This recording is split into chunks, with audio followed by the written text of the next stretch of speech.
What does compassion sound like? And how does music help us to articulate our inarticulate feelings, thoughts, desires, and dreams? These are some of the things I'm excited to discuss with Eric Lane Barnes, a composer, a writer, a songwriter, a musician, and a director, in this conversation about selected verses from the classical Tamar masterpiece on ethics, power, and love, the Tirukural, or in short, the Kural. I'm Thomas Hitoshi Pruiksma, and I spent the last 5 years, give or take 15, working on the delightful and harrowing challenge of translating this work into English.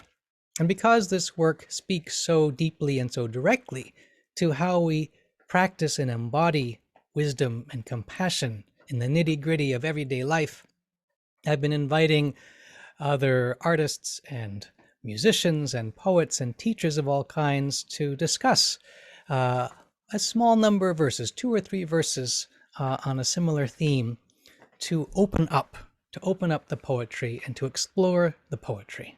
And I'm particularly excited to do this today with Eric Lane Barnes, whom I met at the inaugural InkAloud event from the Bushwick Book Club in Seattle. For this event, 3 local authors were paired, each of them paired with 3 musicians, who then created original compositions or songs based on the work. And so Eric Lane Barnes was one of the 3 groups or composers who created work inspired by the Kural. And I was particularly moved by the work that he created. Eric Lane Barnes, as I said, is a writer, a composer, a songwriter, a director, a musician, a pianist. His short bio is itself very abundant with his very notable achievements. He has a critically acclaimed show, Fairy Tales, that performed in Chicago, Off Broadway in New York, in the West End of London. There are choirs across the United States and Canada and Australia and the United Kingdom and France and Beijing who have performed his shorter and longer works. And he also creates music and leads musical groups, singing groups in senior citizen communities around the Seattle area. So he is a man of many talents and many gifts. And so I'm delighted to have him with me today in this conversation. Thank you, Thomas. I'm proud and honored to be here with you, and I was delighted to be invited to see what comes up around this work. Lovely. Well, one of the things that really struck me about this composition, which I'll describe in the abstract, and perhaps we'll have a chance at some point to hear some of it performed, is that what Eric has done is to have taken 3 of the very short verses that comprise the Kural and combine them into a single song, or to create a song of 3 interlocking songs. And I think this is really an extraordinary musical metaphor for something that happens and can happen when we read this book deeply, which is that even though the work is composed and comprises a number of short verses that are organized into chapters, each chapter having 10 verses on some particular topic. For instance, there's a chapter on rain, and you may be able to hear the rain falling here on the roof as one of the musical accompaniments to our conversation. But these individual verses speak not simply to the topic of the chapter in which they may be found, but they speak across chapters, and they are in a kind of dialogue with each other as with us and with our hearts. And so I'd be particularly curious and eager to hear how you chose the 3 particular verses that you chose for your composition. Well, it was a very scientific approach. I read the book, and I read all of the different sections and all of the different chapters and the different. Now, do you call them couplets or couplets? They probably the word that I use most easily is verse. although they are also known as Kurals, but that being a somewhat more unusual word. Verse is probably the one I would use, with the additional note that couplets, which is a great word, and gives the sense of two lines, uh, is great because it conveys that sense of shortness, but it doesn't convey the fact that a kural, unlike a couplet, has two lines of unequal lengths. The first line is a full line. The second line is about half or a hair over. It's about 5/8 of a line if you're being very, as we say, scientific. So any of those words are really great, Okay. couplets, verses, or quotes. What interests me most is how you, well, how you discovered these particular verses, Yes. um, and how you made such beautiful music from them. Well, the scientific method I chose was I knew I wanted three because I know that three work really well together in terms of counterpoint and this kind of harmony. And I just basically found the three that seemed to resonate the most with me. And I read through each section, and 30 was the first one that stood out for me. And I thought, oh, this really speaks a lot to my sensibilities and my sense of life. And I continued through the book several times, and just waited for something basically to call out to me and say, hey, I'm the next one. And that's basically how it happened. And when I see 30 as being the main one, and that was the first one that I wrote the music to. And one thing I like about these verses is that they, to me, in English, have they have an inherent musicality. And things that are written as poetry, or things that are written as small amounts of words to impact a large amount of meaning, usually have inherent music in them. And different composers are going to find different inherent music, of course, in any phrases. But this would be different than how a textbook would read, or how a line from a newspaper would read. And those things can be set to music. But I wanted to honor what seemed to be the right what. And I know this sounds kind of mystical and everything, but I often find like I'm uncovering what's already there. So just as the verses kind of like presented themselves to me and said, I'm the next one. As I was reading them out loud and singing them out loud, these melodies kind of asserted themselves to me, and um, that's how I. I wish I had like more methodology to tell you, but I wrote them one by one. And the first one that I wrote was those who, I'm sorry, yeah, those who let go embody grace. They show compassion to all. That is my sense of my life as a Buddhist practitioner. That if I let go, that is stepping into grace, and that my idea, my sense of expressing my Buddha nature is that it's all about letting go of everything that gets in the way of Buddha nature. And so life basically is a series of letting go of those things that get in the way of our divine nature, our Buddha nature, that which flows. So the melody that came was those who let go embody grace. They show compassion to all. And that once I did that a few times, that's like that makes sense.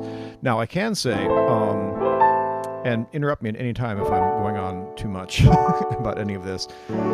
Using the music software that I use Finale, and so I put that into Finale, and then I could set it to play, and then I could write other things that would go alongside these other melodies. So I knew I had two chords, this chord and this chord, and those seemed to be good chords to go back and forth, or something a little plaintive, but with a nice resolution from this to that. So the next one, giving to those with nothing is giving. All else expects a return. And that seemed, I don't know how, I don't know why, but that seemed to fit with the first one. And because the first one was kind of in the mid range of my voice, I wanted to start this one with a lower part. Giving to those with nothing is giving. All else expects a return. So as I was playing with that melody, I had the other one going alongside, and so I could make them fit. And I'm often amazed that composers like Mozart and Bach could write all of this counterpoint without having a computer to play these things. They kept them in their minds, and that just blows my mind. Um, so I've found, especially over the past 4 years of my life, and that these past 4 years is when I've been doing more and more music with senior communities and singing for and with seniors, and it's just opened up so much in me. I love it so much, and I find that it's a way of being with music that really feels mostly about giving, and it has been the most joyous experience of my musical life. And I've really had an experience of when I give without any sense of getting anything in return, that feels really pure. So I'm with these senior communities. I'm not expecting 3,000 audience members to stand up and applaud. What happens is we share our life together in music in that moment. And so that this verse really fit with my sense of what I've been doing with seniors for the past 4 or 5 years. And then the final verse, this one is the higher one that provides nice harmony to the first two. For those who stand firm in knowledge and possibility, no deed is undoable. And the melody that asserted itself was, for those who stand firm in knowledge and possibility, no deed is undoable. And I can't sing and play them all at the same time, but they just kind of weave these chords into each other. And it also, it's very open-ended. It can go on. You can repeat it as many times as feels right. And the one thing I want to say about this verse is that I don't want to get too deeply into other disciplines, but I'm an armchair physicist in that I love reading about quantum mechanics and quantum physics. And I was introduced to it when I was in college, and I've read numerous books, and I've seen numerous movies and videos. And my sense of there's an overlap between Buddhism and quantum physics, and that is the quantum field. The quantum field, which can also be seen as Buddha nature. It's this seemingly empty space in which everything arises. It's the moment of creation. It's before anything exists. There is this quantum field. There is this realm of possibility. And when I am meditating and when I feel specifically centered, I feel like I am inviting this field, this quantum field of infinite impossibility to manifest. And so that seemed to fit these first two verses. And I was, having I was just geeking out about how quantum physics, it sounded to me that if you stand firm in knowledge and possibility, nothing is impossible. And sometimes it just freaks me out, just the amount of possibility that we have if we just get out of our own way. So that's how these three things came together for me. Well, that's just marvelous and wonderful to hear you describe this process. And in some ways, it makes perfect sense to me. If there was more methodology to it, I would be suspicious. There's because, well, and a couple of things that occur to me to say off the bat is that I'm quite moved and grateful to hear you say that there was a musical quality to these translations, because one of my highest aspirations for this book was to translate these verses as verses, as musical expressions in language, with rhythm to them, with a kind of internal pulse that is waiting for anybody who can slow down enough to hear it, because many of the other translations, and this is a book which has been translated many times, but almost all of the translations, at least of those that I've read into English, the translations into English that I've read, they become sort of fixated almost on the ideas, and of course the ideas are quite profound. I don't blame them for becoming excited about these ideas, but then what we get on the page is a kind of a written account of the idea they got from the poem, which is different from the poem, which is different from that thought, which of course is part of the poem, but without the music and the rhythm and the silences and the spaciousness that can appear in a poem. That is part of the experience of reading it in the original, and I think, to the extent that it's possible, speaking of possibility, should be part of the experience of reading a translation. So I'm particularly moved that that was part of something that resonated with you. And along with that, there's something of a peculiar alchemy that I think happens when we dare to follow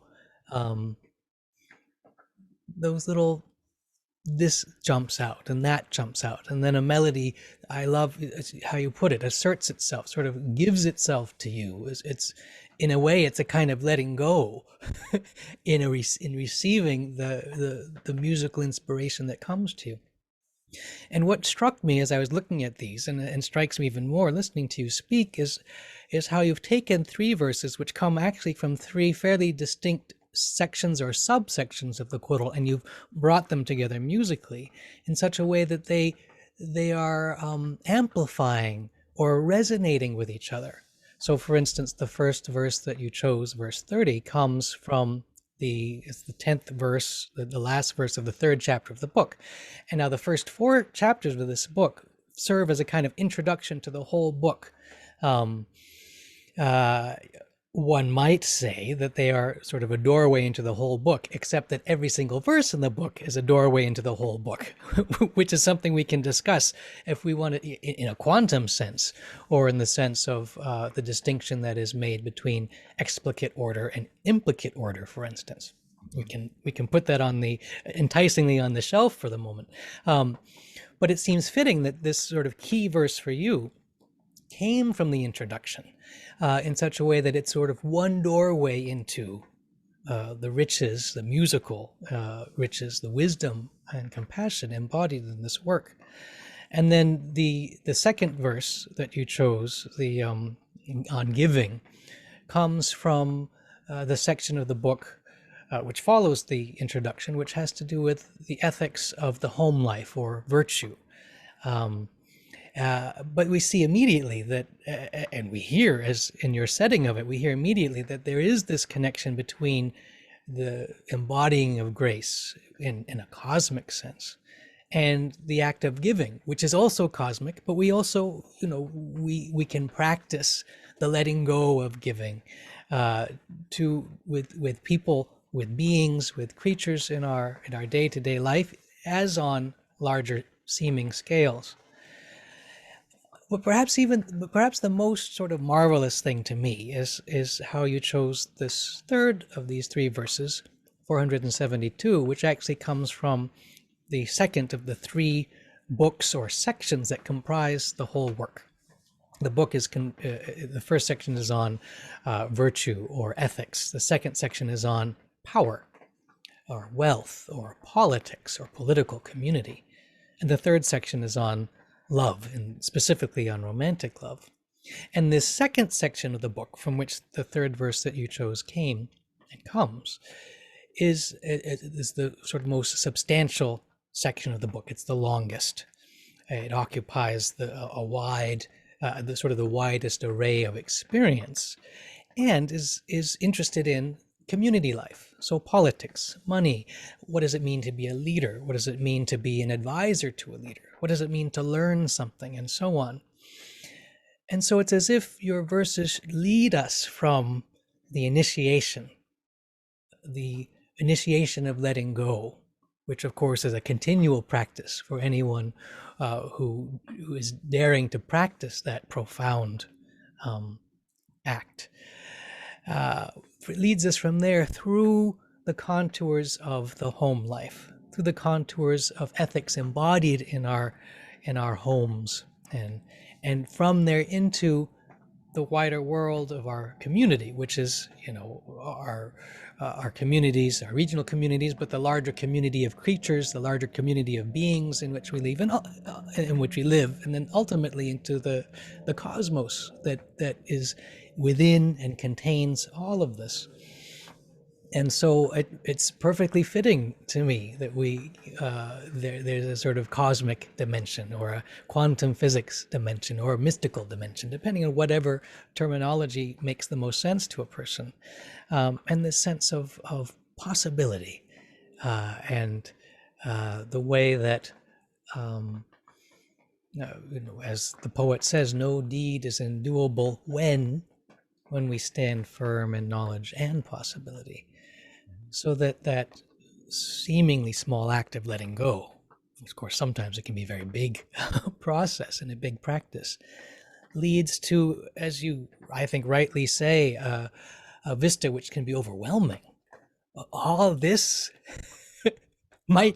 is in fact possible. So those are the few. There's one other point I want to make, but I want to stop there and just see if that sparks any further musings of your own.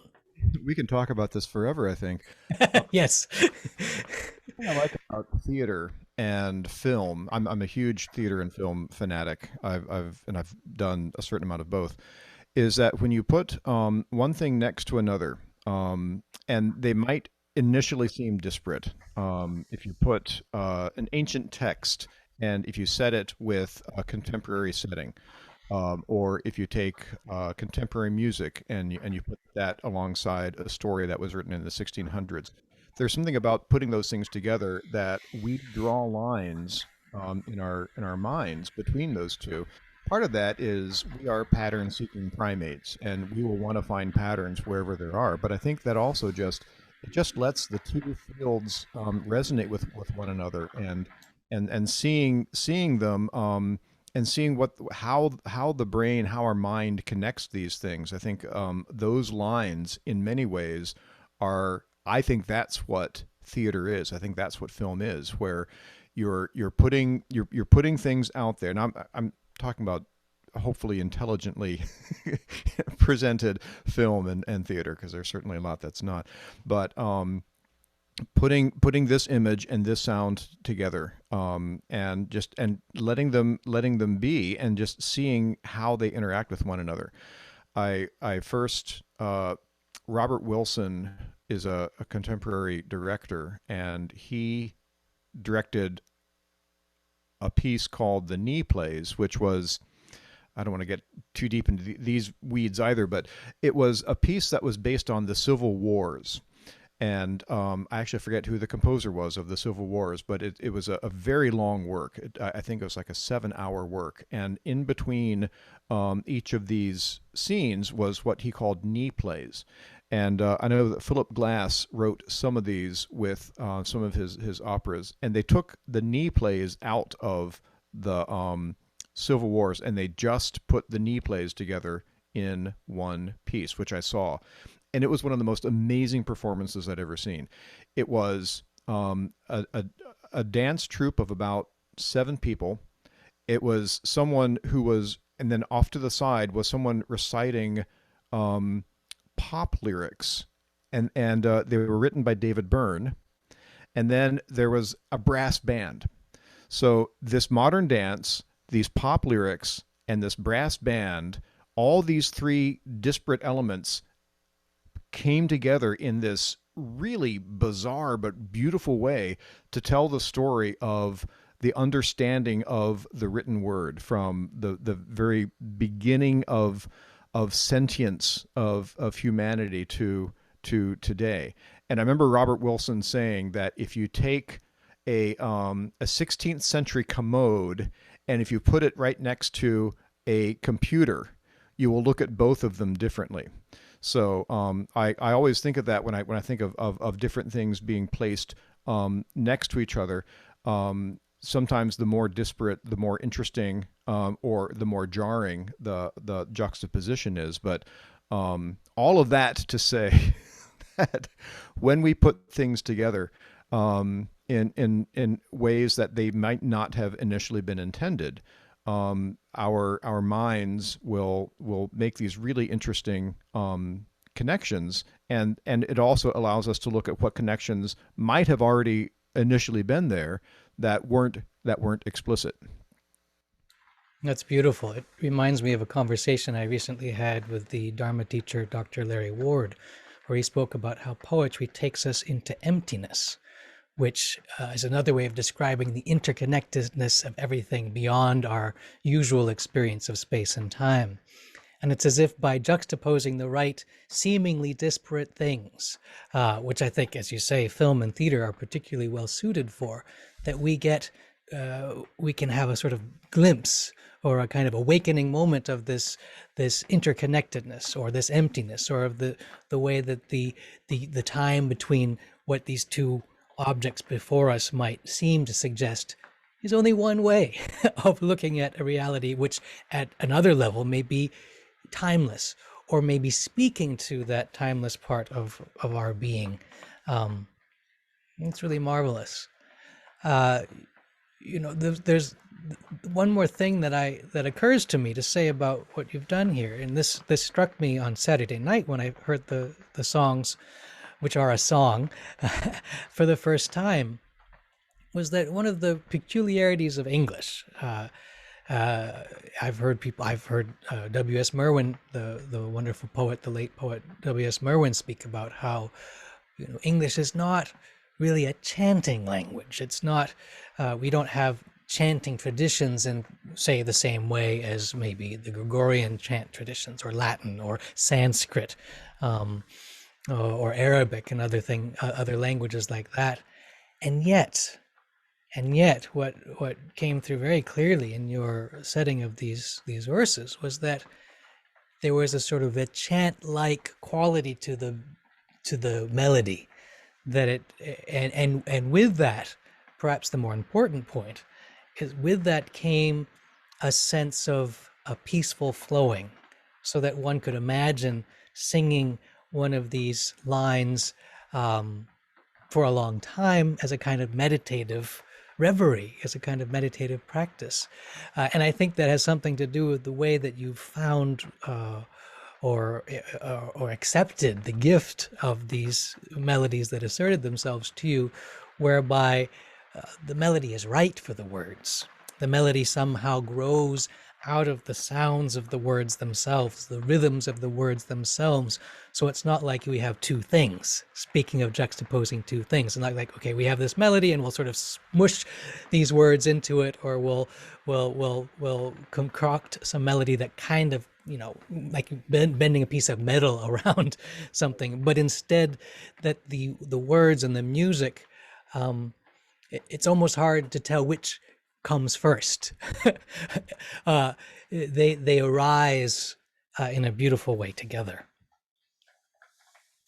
Well, thank you. Yeah, and it makes me wonder: is there this vast field where all melodies and all words already exist, and writers and poets and composers just listen and they assert themselves? I mean, again, that sounds kind of oogie mystical, but that's often my experience when I'm writing a song. I feel like I'm uncovering it. Like and the more I get out of my own way and just let the song say, this is what I am. This is what I've come to say. That makes so much sense to me. Even for me working on this translation, there was a sense that the translation in some sense was already there, and I just had to listen until I could hear it and put it there. And so, while I can go back and I can identify some general principles that I realize now that I may have employed, I didn't begin with any general principle. I began with, this doesn't sound right, but this does. Mhm. and this also sounds right, and this also seems to fit with those other pieces that sound right. And somehow paradoxically that leads to something that was already there, but I wouldn't have gotten there had I not gone. Right. Yeah. Yeah.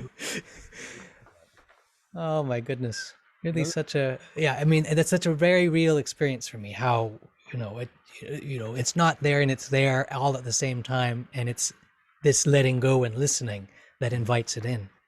when I get frustrated when I'm blocked, I always know the block is me. Hmm. It's not that the song is not there or the words are not there. It's that I've not I've somehow been listening with the wrong part of my mind, or I'm trying to assert what I think the song is, rather than just letting go. And and there is there's certainly a certain amount of craft, and there's there are tools I use like rhyming dictionaries, and I have my music notation software and all these different kinds of things. But it really is about just letting what is there be and uncovering that. There was something in the foreword of the Kural that I really appreciated, and that is the use of the dash, the use of I don't know if you call it a dash or if it's a hyphen, but that seems to me to be a kind of another example of here's one thing, here's another thing, and the dash kind of lets these two things be without drawing an explicit line between them. It's like here's the first line, and then here's the second line, and then the dash kind of represents the mind going from one to the next. And I'm not sure if that's exactly, because I know that you said that sometimes that the dash it can feel like it should be a verb, but you didn't want it to be a verb because you wanted more senses to appear in that dash, and I think that's what I think some of the best poetry does, is that the silences and what is not said really informs what is said. And so but those dashes I thought were a wonderful technique, and I believe exist in the original, correct? I so appreciate you saying that. The dashes were my attempt to render in English something which happens very naturally and easily in Tamil, which is that the linking verb like an is or an are is implied when you place two things together. So if I were to say my name is Thomas, I could say en per Thomas, which literally is my name, Thomas. But everybody knows it means my name is Thomas. But of course, you say my name Thomas, it sounds like sort of a grunting character from some Tarzan movie or something like that, unless you allow there to be space. My name, Thomas. And then, I love that you were mentioning the theater, because then the whole theater, the whole drama of our everyday lives can come alive, where silence can be more resonant and full of meaning than a sound, which then of course gives the sounds and lends some of that meaning to the sounds. And so, it was interesting when I showed these translations to some academics who are very, excellent scholars, but who are more literal minded than I tend to be, which is not a fault. It's an observation.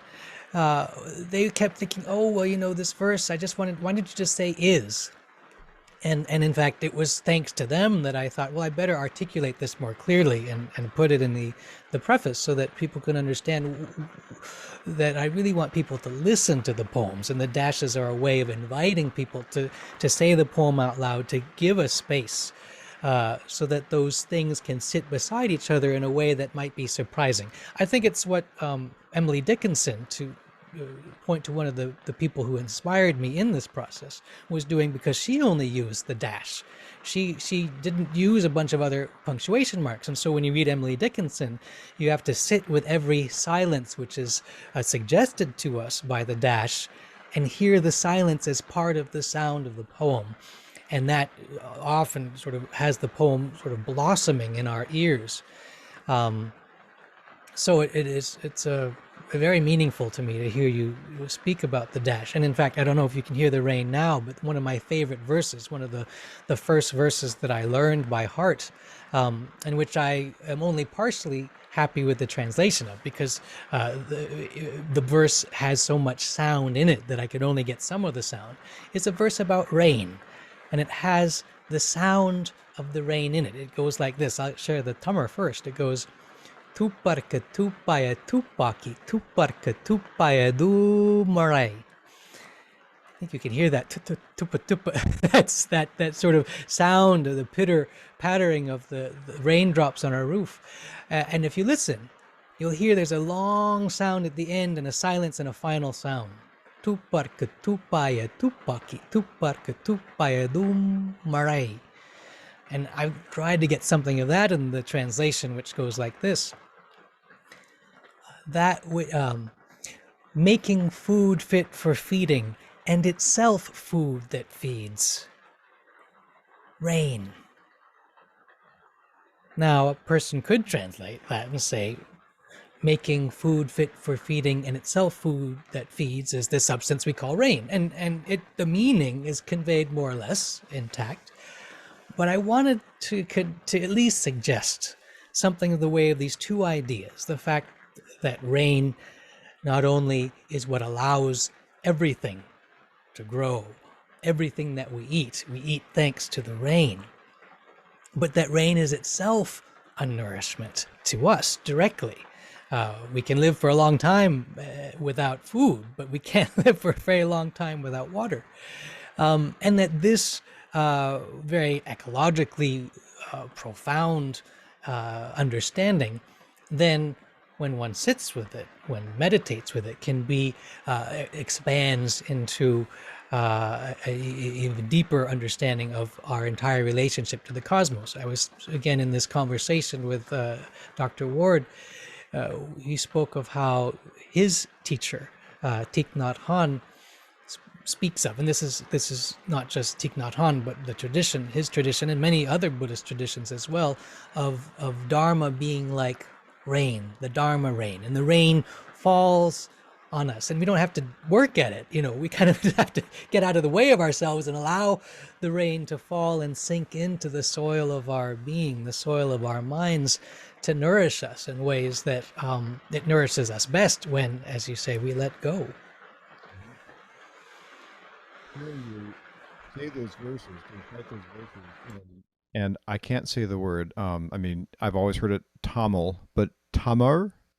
So, Tamar has this very distinct sound, which the linguists call as a retroflex L at the end, and the way it's pronounced, the way it's formed, is by taking your tongue and you touch it to the roof of your mouth. I don't know if I can show that.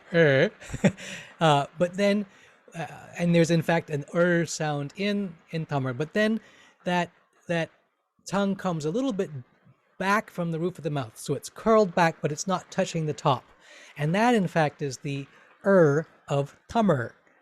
It's not actually that far from an American R, although it's produced in a different way and it has a different sound and quality to it.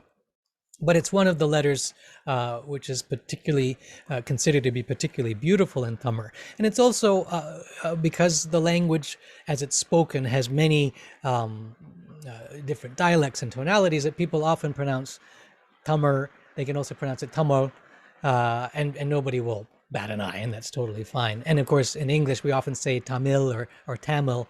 And there is a right to a language to have its own way of saying words. So, for instance, we say Spanish in English rather than Espanol and so on.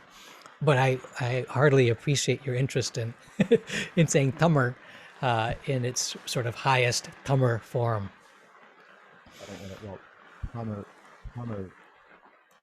I'll practice that. It reminds me of an R that exists in Mandarin, which is not in English. And when I was in Beijing, my friends were trying to get me to say it. And first I couldn't even hear it, but then I was able to hear it, and they were trying to get me to say it. And I would do it one way, and they'd say right, and I'd do it the same way, and they go no, and I go well, so, but two things I was going to say. One is when I see Tamar written, I'm always enchanted by how bubbly it is, and the it's a beautiful script. Is it read left to right, or is it read right to left?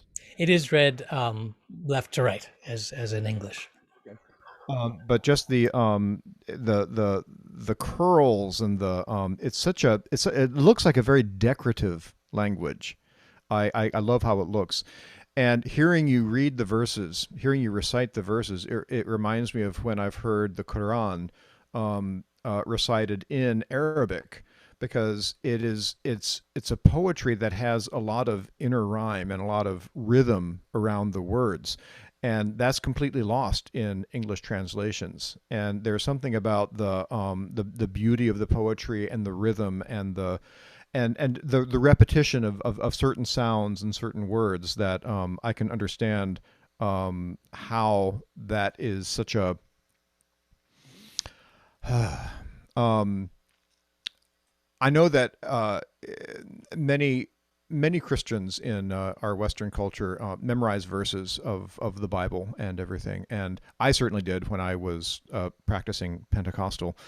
But they didn't seem to have the same kind of resonance as these poetic verses do.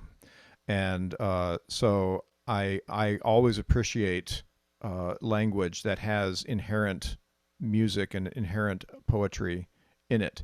And so that's what that made me think of. And there's one more thing about the dash. It makes me think also of haiku, that the first two lines are kind of the setup, and then the third line, it takes it in a different direction. But you have no prep. It's just like you say the two lines, and then there's the third line, and you're left with, oh wow. I mean, that's what I think the best haiku does, is that that third line, it takes you someplace where you just weren't expecting. And so that kind of the dash kind of reminds me of what happens to our minds when we fill in the gap between the first two lines of haiku and the last one. So all these things have come to mind. That's beautifully put. Well, this has been such a pleasure, Eric. I'm so glad that we could sit together and explore these verses together. I want to make sure that people know how to learn more about you if they are interested in hearing more of your work, seeing more of your work. And I urge people, if they're so inclined, to visit your website, ericlanebarnes.com. And before we close, I just wanted to ask if there was any last questions or comments that you would want to ask or to make before the rain carries me away into the rest of the day. Yeah, and the rest of Puget Sound. Yeah. Of the same room here. Do you find reading these verses reminded me a lot of reading both Lojong slogans, and I'm not sure if you're familiar with Atisha's Lojong slogans. They're 59. They're not necessarily verses, but they're prompts, and they stand for deeper things, like in all things. I can't quote them properly right now, but they're just short little things that kind of ping the heart. And there's something about these that reminded me of those, that taking these verses and internalizing them, that they'll come up at various parts of your day, and you'll and like with the Lojong slogans, I'll find myself remembering at some point a slogan. Sometimes it just comes out of nowhere. Sometimes it's like in direct response to something that I'm experiencing. And I'm wondering if these verses appear to you in the same way, where they come to you and immediately bring you to a fuller experience. Definitely. They're verses which are very much meant, I believe, to be lived with, to be carried with. It's not uncommon for people to memorize the whole book, all 1,330 verses, which of course can be a feat of an achievement, but which is also the possibility of carrying such verses with you, so that in the day, in the flux and flow of life, a verse that you might need might ping your heart, as you say. And I myself have had the experience of a verse accompanying me, or even just a phrase accompanying me through the day, or appearing in some specific moment and offering itself as a gift, as a reminder, or as a pointer, which I think that work like these slogas that you were mentioning can do for us, is to keep us awake, to keep us seeing more of what is already right here with us now. In that field of infinite possibility. Yes, yes, yes, yes. Well, thank you so very much for being here with me, and all good wishes to you. Thank you. It was a pleasure and an honor.